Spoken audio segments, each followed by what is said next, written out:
Okay, hands up. Did you get a fabulous 8 hours worth of sleep that was undisturbed last night? In fact, if you look back over the last couple of months, do you honestly get a good night's sleep every night? If you're in the menopause phase of your life, sleep might be evading you. You might fall off really tired, 10 o'clock, and then bing, wide awake at 2 a.m. thinking about all the things that you need to do, all the things that you need to get up and do right away. And then, of course, you drop back off to sleep a couple of hours later, only to wake up at 6 a.m. feeling shattered, tired, exhausted, hungry, and craving food. Is that you? Yes. Here are my 5 top tips that can help you get a better night's sleep during the menopause phase of life. I'm Rachel Holmes, and I'm a fitness presenter and educator with over 34 years experience. And this is my menopause top tip series designed to empower you, help you, support you, and thrive in the menopause phase of our life.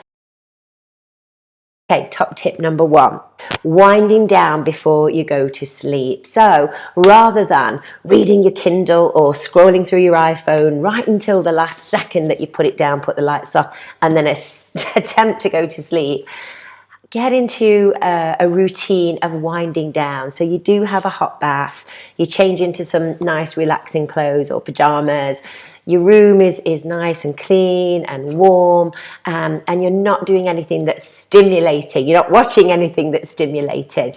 It's very calm, it's very relaxed. Just like you would put a toddler to bed. You wouldn't just put a toddler to bed after they'd been watching something on TV, after they had been, not winding down. You start that preparation, that bedtime preparation. And blue light is a huge one. If you are looking at a screen before you go to sleep, the blue light is going into the eyes and it's going into the brain, and it's going to keep the brain active. And so the brain never shuts down and never detoxifies. So again, screen time, at least try for a good hour to not look at any phones or any screens for about an hour before you go to bed.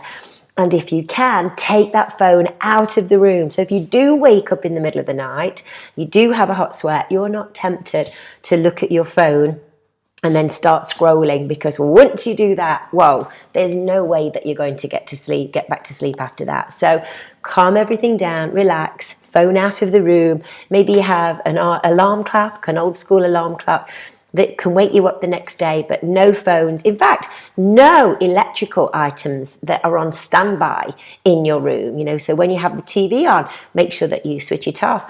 There's also evidence to show to switch off your Wi-Fi. If you've got Wi-Fi upstairs in your house, that could also be disturbing your sleep. Really keep the electrical devices down to a minimum.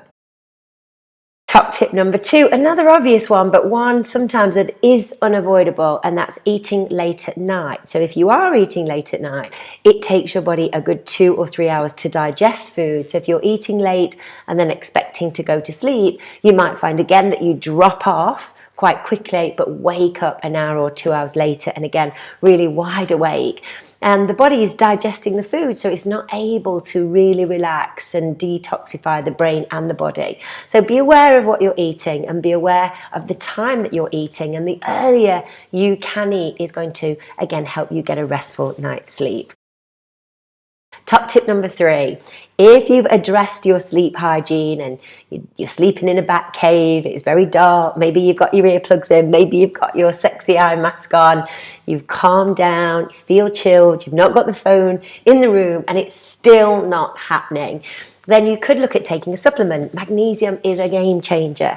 I personally highly recommend magnesium. If you go onto the Nutri website, and I'll link it below, they have all kinds of different magnesiums that can be really helpful.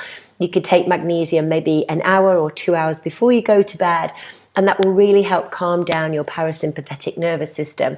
Also, the reishi mushrooms, and I'll link to the reishi mushrooms that you can get from Amazon. A teaspoon of reishi about an hour before you go to bed, again, can really help with a restful night's sleep. I've noticed big improvements with my own sleep when I've used those. Number 4 top tip is stress. It's our good friend cortisol, the fat-storing hormone, that stress hormone.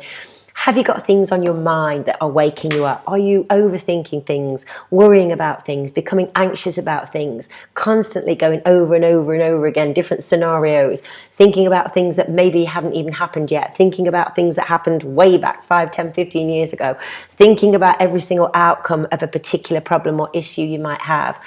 An obvious way to do that is to download your brain, get rid of everything, think on paper, maybe just for 15 minutes before you do go to sleep, write everything down, everything that's on your mind, anything, any decisions that you need to make, any questions that you're trying to find an answer for, and just write them down. So you download everything onto a piece of paper, download your brain.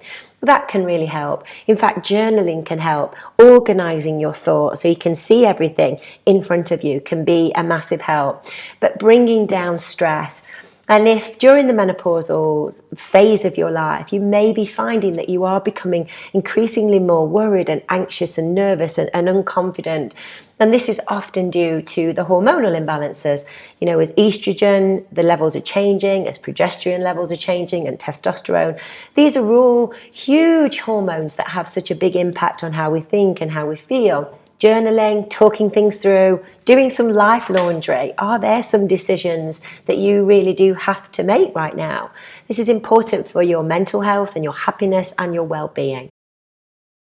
So top tip number 5 is, when you've exhausted all of the 4 points that I've chatted about, is maybe go and have a chat with your GP. Find out from the surgery if there's a menopause specialist on staff. And if there isn't, many GP surgeries are now all coming together in super surgeries, and there might be a menopause specialist in another surgery that you can go and see. There's so much more research and evidence-based research out there now. Some GPs will be really on top of it all, and others won't. So it's finding the GP that has the best and the latest information. And then if sleep is completely evading you and it's really spoiling your quality of life, it's affecting your cravings, your weight management, how you think, how you feel, your relationships, if you've got energy to show up in the world and do your workouts, this is all affected by poor sleep. So it is worth finding a good solution and getting this sorted out. HRT might be an option for you, and there's so many different HRTs out there. So being empowered and being educated and talking to your health practitioner and finding out what could be working for you, it could be life-changing. I hope you've enjoyed this menopause series on YouTube. Please leave a comment below. This is a time for all of us to thrive and go into the second half of our lives feeling ready to hit all our goals, use all this amazing life experience that we have, and just really living our best life. If you have a question or a comment, remember to place a comment below. Love to hear from you. Subscribe to my channel for all the latest information on menopause, health, wellness, nutrition, weight loss, workouts. It's all here. Click the bell. I release 2 YouTube videos every single week, and I'd love to hear from you. And if you would like to download a copy of my menopause meal plan, leave a comment below.